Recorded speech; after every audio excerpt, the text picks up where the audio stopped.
और जैसा कि आप देख रहे हैं कि आज हम एक बार फिर रफ़ी साहब के उसी रफ़ी मैंशन के उस गोशे में हैं जहाँ पे रफ़ी साहब की ये तमाम की तमाम यादगार चीज़ें हमें नज़र आ रही हैं। और जैसा कि मैंने आपको बताया कि आज हमारे साथ तकरीबन काफ़ी दूर दूर से लोग आए हैं, न सिर्फ कि हिंदुस्तान से बल्कि हिंदुस्तान से बाहर भी मेहमान तशरीफ़ लाए हैं, जिसमें कनाडा के हैं, हमारे हिंदुस्तान से कालीकट के हैं और सिडनी तक से लोग आए हैं। मैं एक एक करके उनकी मुलाकात आपसे करवाता हूं ताकि देखें कि रफ़ी साहब के ये दीवाने अपने दिल में रफ़ी साहब की मोहब्बत की कैसी रोशन शमा रोशन किए बैठे हैं कि जिनकी रोशनी कहाँ कहाँ तक फैल रही है। सबसे पहले मैं आपकी मुलाकात करवाऊँगा। हुज़ूर फ़िरोज़ भाई, आप आएँ हमारे सामने। सबसे पहले मैं आपकी मुलाकात करवा रहा हूँ फ़िरोज़ साहब से। गाना तो आप भी गाते हैं, रफ़ी साहब के चाहने वाले हैं तो गाना कैसे नहीं गाएंगे। रफ़ी साहब के चाहने वालों में सिर्फ एक ही चाहने वाला है जो गाना नहीं गाता है, वो मैं आपके सामने खड़ा हूँ। मैं सिर्फ बोलता हूँ लेकिन गवाता हूँ। तो फ़िरोज़ भाई, रफ़ी साहब को श्रद्धांजलि पेश करते हुए कोई गाना। मैं कैसे गा रहा हूँ? जैसा गा रहे हैं आप, बस छोटा सा एक टुकड़ा पेश कर दीजिए।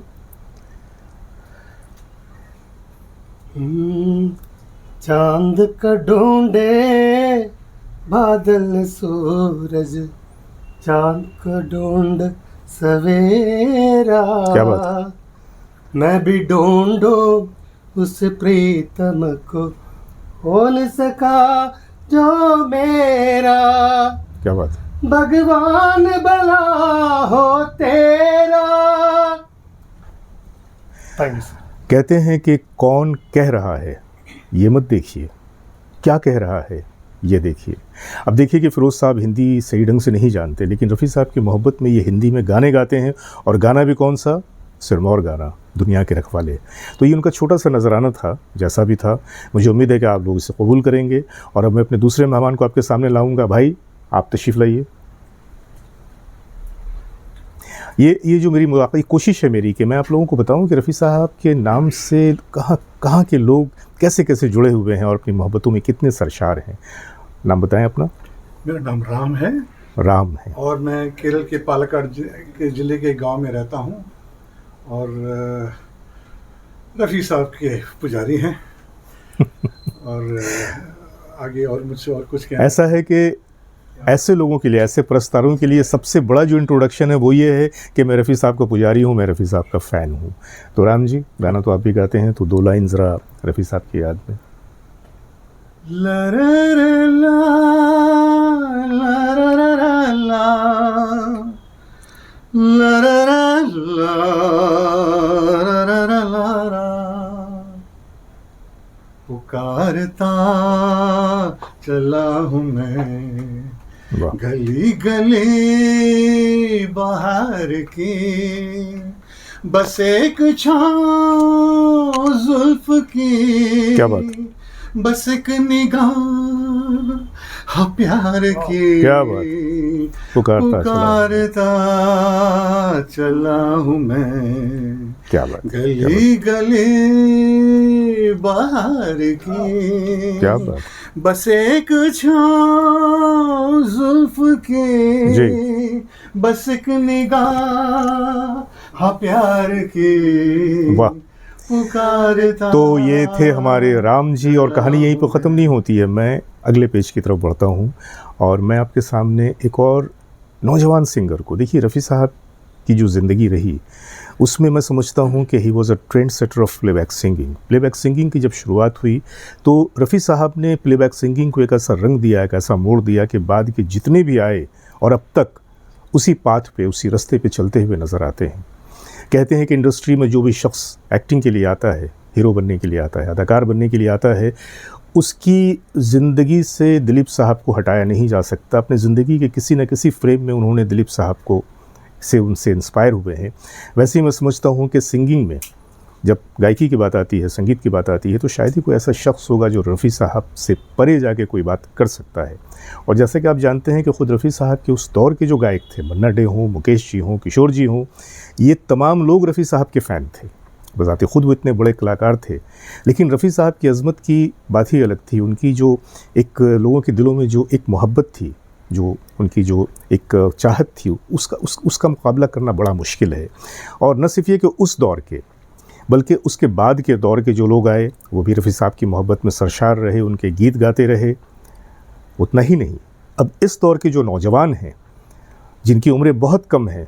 रफ़ी साहब को तो कल उनके जाने के 44 साल पूरे होंगे और इसी 24 दिसंबर को हम लोग उनकी सेंटेनरी भी मनाने वाले हैं। लेकिन अब सोचिए कि एक ऐसी शख्सियत, एक ऐसा फ़नकार कि जिनके जाने के बाद 44 साल के बाद भी आज हम इस महफ़िल में खड़े हैं। बस इतना कहना पड़ रहा है कि कशिश वही है गीतों में तुम्हारे आज भी, लेकिन वो पहले फूल बरसाते थे अब दामन भिगोते हैं। तो मैं आपके सामने एक नौजवान को पेश कर रहा हूँ, ये हैं साहिल। इनके दो इंट्रोडक्शन है। पहली बात तो ये कि रफ़ी साहब के चाहने वाले हैं आज की नौजवान नस्ल के, और ये पंडित शिवराम जी के पोते हैं। पंडित शिवराम जी, आप जानते हैं उनके बारे में। मैं उनके साहबजादे से भी, उनके पुत्र से भी आपकी मुलाकात करवाऊंगा। तो साहिल, एक गाना में गाना चाहता बिल्कुल बिल्कुल। दर्द दिल दर्द जिगर दिल में जगाया आपने, दर्द दिल दर्द जिगर दिल में जगाया आपने।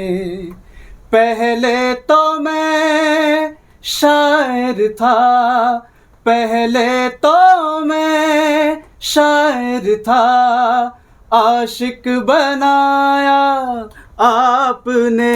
क्या बात, दर्द दिल, क्या बात, दर्द जिगर दिल में जगाया आपने। ये वो लोग हैं जो इस बात का बैन सबूत हैं कि जब तक कि ये लोग ज़िंदा हैं, ये नस्ल है, रफ़ी साहब की मोहब्बत और रफ़ी साहब की चाहत में रफ़ी साहब का नाम हर नस्ल आगे बढ़ता जाएगा उस वक्त तक, जब तक कि या तो ये दुनिया कायम है या जब तक संगीत की दुनिया कायम है। तो ये तो थी मर्दों की बात। तो आप क्या समझते हैं कि रफ़ी साहब की मोहब्बत में उनके शैदाई औरतें नहीं हैं, फ़ीमेल्स नहीं हैं? न सिर्फ ये कि रफ़ी साहब की चाहत में सरशार फ़ीमेल हैं, बल्कि रफ़ी साहब के गाने भी गाती हैं और बड़े शौक़ से गाती हैं। मैं आपके सामने ऐसी एक कलाकारा को पेश कर रहा हूँ। ये भी कालीकट से आई हैं। मैं हूँ जिशा उमेश, केरला के कैलकट से। और रफ़ी साहब का कोई गाना एक लाइन बस रफ़ी साहब की याद में। 100 साल पहले मुझे तुमसे प्यार था, मुझे तुमसे प्यार था, आज भी है और कल भी रहेगा। सदियों से तुझसे मिलने जिया बेकरार था, जिया बेकरार था, आज भी है और कल भी रहेगा। दोस्तों, यहाँ पे मैं आप लोगों की एक छोटी सी गलतफहमी दूर कर दूँ। ये जो गाना उन्होंने गाया है 100 साल पहले मुझे तुमसे प्यार था, तो ये इशारा मेरी तरफ नहीं था। चूँकि इस वक्त कैमरा उनके हस्बैंड चला रहे हैं तो मजबूरी है कि ये लाइनें मेरी तरफ आ गई हैं। बल्कि उनके हस्बैंड से भी मैं आपकी मुलाकात करवाऊँगा, उमेश जी। ये भी रफ़ी साहब के बड़े परस्तार हैं, बहुत अच्छा गाते हैं। तो उमेश जी, आप ऐसा करें ना कि उससे रख दीजिए और यहाँ आ जाइए, वरना ऐसा लोगों को गलतफहमी हो गई तो फिर मुश्किल हो जाएगी। और नहीं तो ये हैं हमारे उमेश जी। ये भी बस, मैं तो सिंगर नहीं हूँ। मज़े की बात यह है कि इनमें से कोई भी हिंदी बहुत अच्छी नहीं जानते हैं, उर्दू बहुत अच्छी नहीं जानते हैं, लेकिन ज़ुबान न जानने के बावजूद भी ये सिर्फ़ और सिर्फ रफ़ी साहब की गायकी और उनकी आवाज़ का मोजज़ा है कि ये सारे लोग रफ़ी साहब के गाने गाने में बड़ी खुशी महसूस करते हैं। क्या हुआ तेरा वादा, वो कसम वो इरादा, भूलेगा दिल जिस दिन तुम्हें, वो दिन जिंदगी का आखिरी दिन होगा। क्या बात, क्या हुआ तेरा वादा। बहुत ही अच्छा हुआ कि आपने ये लाइनें मेरी तरफ देख के गाई। अगर उनकी तरफ देख के गाते क्या हुआ तेरा वादा, वो कसम वो इरादा, तो घर जाके लड़ाई तो होनी थी। Thank you. और ये अब मैं आपके सामने शिवराम जी के सुपुत्र नवीन शिवराम जी को पे बुला रहा हूँ।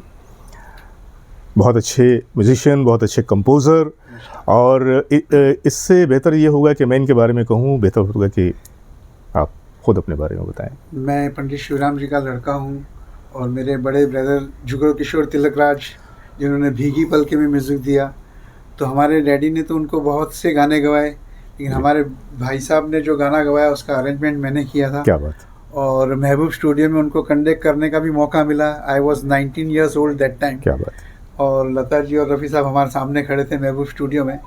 और हमारे जो एक बड़े भाई साहब हैं दूसरे, भगवान शिवराम जी, वो इस जगह पर हर संडे रफ़ी साहब को रिहर्सल कराने आते थे। हरि का ध्यान लगा मन मेरे एल्बम का। क्या बात। हर संडे ये हारमोनियम के ऊपर वो गाने रफ़ी साहब रख देते थे। 11 बजे अगर उनकी मीटिंग है तो 11 बजे वो गाना इनके हारमोनियम पे होता था। डैडी आते थे, रिहर्सल करवाते थे, चाय पीते थे। उनकी चाय बड़ी मशहूर थी, तो चाय वगैरह पीकर और रिहर्सल करवा के जाते थे। तो मैं छोटा सा एक गाना हमारे भाई साहब का जो है जी, जन्म जन्मों का साथ भीगी पलके में, वो 1-2 लाइनें पेश करता हूँ। और बिल्कुल, मैं खुद भी इरशाद। कंपोज़र हूँ। मैंने रफ़ी साहब के लिए एक बहुत अच्छा गाना लिखा है जो मोहम्मद सलामत ने गाया है। वो बादशाह सुरों का ना भुलाया जाएगा, जब कोई महफिल सजे तू याद आएगा, क्या ए बात। मोहम्मद रफ़ी, ए मोहम्मद रफ़ी। यहाँ पे मैं आपसे एक बात पूछना चाहूँगा कि आपके भाई साहब ने तो रफ़ी साहब के साथ और आपके पिताजी ने काफ़ी काम किया, लेकिन जब पहली बार इस स्टूडियो में आपने रफ़ी साहब को साक्षात अपने सामने देखा तो उस वक्त आपके दिल की क्या हालत हुई थी? उस वक्त मैं आपको सच्चाई बताऊं तो मैं उनके साथ में पिक्चर लेने गया था। मेरा एक दोस्त था, अपन रफ़ी साहब के साथ में पिक्चर करके आएंगे। और हमारे भाई साहब कैसे हैं कि जब वो काम कर रहे हैं तो हमको ऐसे पीछे करते थे, नहीं अभी वो गाना याद कर रहे हैं, अभी नहीं। मतलब भाई साहब, रफ़ी साहब के साथ फ़ोटो लेनी थी मेरे दोस्त को, मेरे को नहीं पीछे जाओ। अब मेरी फ़ोटो ही नहीं हुई, लेकिन मैं ऐसे कॉर्नर में खड़ा हूँ, एक पियानो के ऊपर ऐसा मुँह रख के, और वो भाई साहब सिखा रहे तो किसी ने, कैमरामैन ने एक फ़ोटो खींच ली, वही मेरी फ़ोटो है। तो कोई बात नहीं, कैमरे में अगर आपकी तस्वीर नहीं भी गई तो दिल के कैमरे में आ गई। अच्छा। मेरे को, मैं अननोन हूँ कि मैं मतलब फ्रेम में हूँ। ओके। और वो रफ़ी साहब गा रहे हैं वहाँ पर, वो है मेरे पास में तस्वीर, मैं दिखाऊंगा आपको जी। तो मतलब इतना तो लक है मेरा कि वो कैमरे में आ गए उनके साथ। क्या बात, क्या तो बात। मैं 2 लाइनें सुनाना चाहूँगा जी उसका। जी। जन्म जन्म का साथ है तुम्हारा हमारा, तुम्हारा हमारा, अगर न मिलते इस जीवन में लेते जन्म दोबारा, जन्म जन्म का साथ है तुम्हारा हमारा, तुम्हारा हमारा। क्या बात है। तो ये थे नवीन शिवराम जी। Thank you. और कहानी थोड़ी सी और आगे बढ़ाते हैं। हमारे साथ एक और साहब हैं जो कि सिडनी से आए हैं, ख़ास तौर से सिडनी से आए हैं। फिजी में पैदा हुए, सिडनी में रहते हैं, और ये इसलिए आए हैं कि इन्होंने कहा कि कभी रफ़ी साहब को मैंने देखा नहीं, जबकि उनको मैं भगवान समझता हूँ। तो भगवान से मिल तो नहीं पाया, भगवान को देख तो नहीं पाया, लेकिन अब मैं चाहता हूँ कि कम से कम उनकी कब्र पे जाके मैं श्रद्धा के फूल चढ़ाऊँ और एक बार उस कमरे में जाऊँ जहाँ पे रफ़ी साहब की वो यादगार चीज़ें हैं। ये हैं किशोर कुमार चेटी जी। किशोर कुमार के गाने तो नहीं गाते हैं, नाम इनका किशोर कुमार है, लेकिन इनके नाम से हट के अगर आप देखें तो रफ़ी साहब के दौर में भी मन्ना डे साहब, तलत महमूद साहब, हेमंत कुमार साहब, मुकेश जी, ये सारे के सारे लोग तो रफ़ी साहब के फ़ैन थे। तो मैं वो किशोर कुमार जी तो नहीं, लेकिन ये सिडनी वाले किशोर कुमार जी को मैं अपने सामने बुलाऊंगा कि आइए, ये हैं हमारे किशोर चेटी। और यहाँ पे आने के बाद इन्होंने ख़ास काम ये किया, वो भी मैं आपको बता दूं कि इनकी बड़ी ख्वाहिश थी कि भगवान तो न मिला, लेकिन कम से कम ऐसा हो कि भगवान का अवतार तो मिल जाए। तो इनकी बड़ी ख्वाहिश थी कि शाहिद रफ़ी साहब से मुलाकात करूं, और शाहिद भाई से फिर उन्होंने न सिर्फ ये कि मुलाकात किया, बल्कि साथ में अच्छा वक्त गुजारा, तस्वीरें खिंचवाई। और शाहिद भाई भी बड़े खुश हुए कि भाई एक शख्स महज इसलिए सिडनी से चल कर आया, 17 घंटे की फ़्लाइट, और इसलिए आ गया कि उसे रफ़ी साहब की कब्र पर श्रद्धा के फूल चढ़ाने थे और इस कमरे में आना था। तो कुछ कहना चाहें आप? मेरा बहुत दिन से ख्वाहिश था कि मैं रफ़ी साहब के घर पे आऊँ। 2004 में मैंने कोशिश किया, 2017 में। थैंक यू आपको, थैंक यू असलम भाई, जो मेरा ख्वाहिश आज पूरा हुआ। और आप तो जानते हैं यहाँ आकर दिल कैसा हो जाता है। मेरा आज ज़िंदगी का सबसे खुशहाली दिन है। I am so happy today कि मुझे जो करना था, लगता मैंने वो कर दिया। मतलब आपकी ख्वाहिश पूरी हो गई, आपका सफ़र कामयाब रहा। जी हाँ। तो क्या रफ़ी साहब को कोई अपने गीतों का कोई 2 लाइन नजराना पेश करना चाहेंगे? रफ़ी साहब के सामने उसके घर पे आकर गाना तो बहुत खड़ा होता है। हाँ, वो तो खैर, हम जो जितने भी संसार के सिंगर्स के लिए ज़िंदगी का सबसे बड़ा इम्तिहान ये है, जितने बड़े बड़े स्टेज प्रोग्राम वो कर लें, जहाँ जहाँ चले जाएँ, लेकिन उनके लिए सबसे बड़ा ज़िंदगी का प्रोग्राम ये होता है कि इस कमरे में आके वो कोई गीत सुनाएं। बहरहाल मैं कोशिश करूँगा। हाँ, जैसे मैं बोल रहा हूँ कि संसार का जितना भी सिंगर हो जाए, रफ़ी साहब के तरह कोई नहीं। सवाल ही नहीं होता। बड़ी दूर से हाँ, आए हैं, प्यार का तोहफा लाए हैं। क्या बात, क्या बात। अपना लो या ठुकरा दो, प्यार का तोहफा लाए हैं। सिर्फ प्यार का तोहफा लाए या कुछ हम लोगों के लिए खाने पीने का सामान भी लेकर आए? अभी आप सबको ले जाओगे खाने पीने के लिए। तो ये थे हमारे किशोर शेट्टी जी, जो महज सिडनी से 17 घंटे की फ़्लाइट लेकर आए कि यहाँ आ सकें, इस कमरे में आ सकें। तो आप यहाँ आकर कैसा महसूस कर रहे हैं? मुझे तो बहुत खुशी लग रहा है, अच्छा लग रहा हूँ, और लगता तो अगर समय मिले तो थोड़ा और टाइम स्पेंड करूँगा यहाँ। अच्छा। और ये भी बताना जरूरी समझता हूँ, आज मेरा फ्लाइट में जा रहा हूँ, और भगवान का, अल्लाह का इतना देखो शुक्र कि आज के दिन मुझे मिला जी। लास्ट मिनट में। असलम भाई बहुत बहुत शुक्रिया आपको। आपने 2 बार असलम भाई का नाम लिया, क्या असलम भाई को आप लोगों के सामने पेश नहीं करना चाहेंगे? वो कौन असलम भाई है कि असलम जिसने भाई, आपको असलम सिडनी से भाई यहाँ ऐसा बुलवा कि लिया? हमेशा कैमरा में आना नहीं चाहता। नहीं, आ जाएंगे ना, आ जाएंगे हमारे कशर। आज असलम भाई को कैमरे में लाने के लिए तो मैंने ख़ास तौर से इनकी शेविंग करवाई है कि भैया ज़रा ये वो जो मुझे तो ये हैं असलम खान साहब, इवेंट मैनेजर हैं, इंटरनेशनली काम करते हैं। और मैं समझता हूँ कि इंडस्ट्री का शायद ही कोई ऐसा शख्स होगा जो इंडस्ट्री से जुड़ा होगा और असलम खान साहब को नहीं जानता। और मैं आपको और बता दूं कि इन्होंने बड़े बड़े प्रोग्राम किए और बहुत बड़े बड़े फ़नकारों को, 2 नाम ले रहा हूं, दिलीप कुमार साहब, लता मंगेशकर जी, बाद बाकी जो है खुद ब खुद उस नाम से जुड़ जाते हैं। असलम भाई आज बस ये आ गया, अल्लाह का लाख लाख शुक्र है। और मैं सुनता था, नहीं, मैं आपको गाने के लिए नहीं बोलूँगा, लेकिन अपने जज्बा मैं सुनता था कि भाई जो मैं लोचता था रफ़ी साहब का, लोग ऐसा कहते सबसे बड़ा फ़ैन मैं हूँ उनके। बस 4,500-5,000 गाने, 1000 गाने मेरे को याद है, कौन सी पिक्चर, कौन सा आया, क्या आया। और एक जो भाई साहब ने गाना गाया दर्द दिल जी, मैं उस कमेटी में नहीं था, उस समय में ज्वाइन नहीं हुआ था, मगर रफ़ी साहब को हमारी संस्था ने 1979 में लखनऊ लेके गए थे। जो हमारे अथर नबी साहब, मैं 97 में जुड़ा, मगर उस वक्त रफ़ी साहब से मिलने के लिए जब आए थे कुंवर महेंद्र सिंह बेदी शहर के साथ, तो महबूब स्टूडियो में गए थे और रफ़ी साहब यही रिकॉर्डिंग कर रहे थे, दर्द दिल दर्द जिगर। ये किस्सा मेरे को अच्छे से याद है। और इतने शरीफ आदमी हैं, अभी आप बात कह रहे हैं तो आपको बता रहा हूँ जी। 1979 की बात है। 1979 वो ईयर है जिसमें रफ़ी साहब ने किशोर दास से ज़्यादा गाने गाए। और 1979 में आनंद जी भाई ने, हमारे आनंद जी भाई के बड़े शो किए, उन्होंने कहा कि किशोर दा उस ज़माने में 50 से 60 हज़ार लेते थे, तो रफ़ी साहब का रेट उतना या उससे ज़्यादा हो सकता था। मगर 79 में जो रफ़ी साहब हमारे शो में आए थे, रफ़ी साहब ने बोले तो जो देंगे दे दूँगा, और रफ़ी साहब ने 5,000 रुपया वो एवरेजर ने दिया। मेरा सीनियर था, 2 बार उसको माँ बहनी गाली में दे चुका हूँ कि तूने इतना कम पैसे कैसे दिया।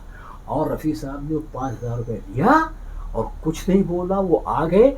मैं जो सुनता था कि रफ़ी साहब फरिश्ता है, फरिश्ता है, फरिश्ता है, फरिश्ता है, फरिश्ता है, लेकिन इस वाक़े के बाद चूँकि मेरी संस्था से हुआ, और जब डायरेक्ट फ्लाइट नहीं थी बॉम्बे से, वो लखनऊ से दिल्ली गए थे बाई कार, और दिल्ली से लेके आए थे, उस वक्त मैं समझ चुका था कि रफ़ी साहब वाकई फरिश्ता थे। अब आपको जाते जाते ऐलान कर देता हूँ, और मैंने भी परवेज़ भाई से बात की, अब एक किताब मेरी निकालने का सपना था, और उस किताब का नाम ये है कि आसमान से आया फरिश्ता।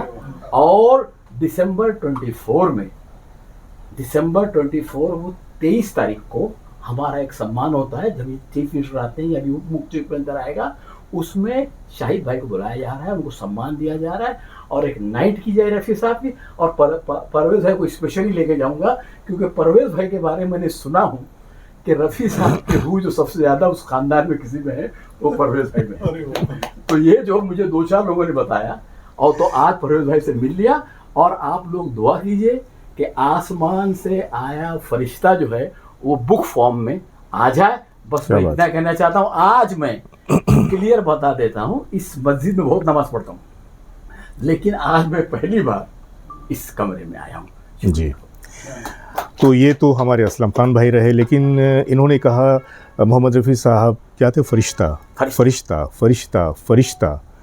तो क्या आप उस फरिश्ते के दामाद से मिलना नहीं चाहेंगे जिनकी बदौलत आज हम यहाँ खड़े हैं? बिल्कुल बिल्कुल। परवेज़ भाई, प्लीज आप इतना नेक काम कर रहे हैं। कुछ नहीं।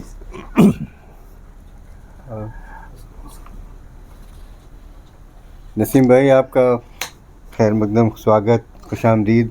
हमेशा की तरह आज आप फिर तशरीफ़ लाए यहाँ पे। रफ़ी साहब के बारे में आपने सारे लोगों का इंट्रोडक्शन कराया जो कैलिकट से, ऑस्ट्रेलिया से, न्यूजीलैंड से और बाहर के मुल्कों से आए हैं। बड़ा अच्छा लगा। और ये जो हमारी तारीफ़ में कुछ असलम भाई ने शब्द कहे, उनका मैं बिल्कुल मुस्तहिक नहीं हूँ। बस ये उनकी ज़रा नवाज़ी है, और जो कुछ तारीफ़ होती है वो हमारे साहब की है यहाँ पे। और उनके अलावा तो बस आप सब की भी तारीफ़ करनी चाहिए जो आप लोग इतनी दूर दूर से आए यहाँ पे रफ़ी साहब की मोहब्बत में। और जावेद भाई, आपका ख़ास तौर पे शुक्रिया कि आपने। नहीं, मैं तो आपका भाई शुक्रिया अदा करूंगा, क्योंकि मैं जब भी इनसे मेरी मुलाकात हुई लगता है कि मैं बस अपने भाई से मिल रहा हूं। बस और वो मोहब्बतें मिलती हैं कि मैं उन शफ़क़तों और मोहब्बतों के बारे में अल्फाज में बयान नहीं कर सकता। ये मोहब्बत कायम रहे, तो बस यही दुआ है। जी जी। तो दोस्तों, मैं समझता हूं कि आज की ये जो महफ़िल है बड़ी ख़ास हमारे लिए भी रही, और जब मैं इसे आप लोगों को दिखाऊंगा तो आप लोगों के लिए भी ये बहुत ही यादगार महफ़िल होने वाली है। तो बस ऐसा है कि रफ़ी साहब के गीत सुनते रहें और उनके लिए दुआ करते रहें कि वो जहाँ भी हैं ऊपर वाला उनकी रूह को, उनकी आत्मा को शांति दे, उन्हें जन्नत में जगह अता करे। बस खुदा यही हाफ़िज़। दुआ है, सबसे आपसे भी दरख्वास्त यही है, रफ़ी साहब के लिए दुआ करें। जब तक इंसान इस दुनिया में, तब तक अपने लिए सब कुछ इबादत कर सकता है, लेकिन उसके जाने के बाद आप सब हैं जो उनके हक़ में दुआ कर सकते हैं। तो चलते चलते मैं अपनी वही लाइन दोहरा दे रहा हूँ कि एक ज़मीं, एक चाँद, एक सूरज और नग़मों का खुदा एक रफ़ी। एक ज़मीं, एक चाँद, एक सूरज और नग़मों का खुदा एक रफ़ी।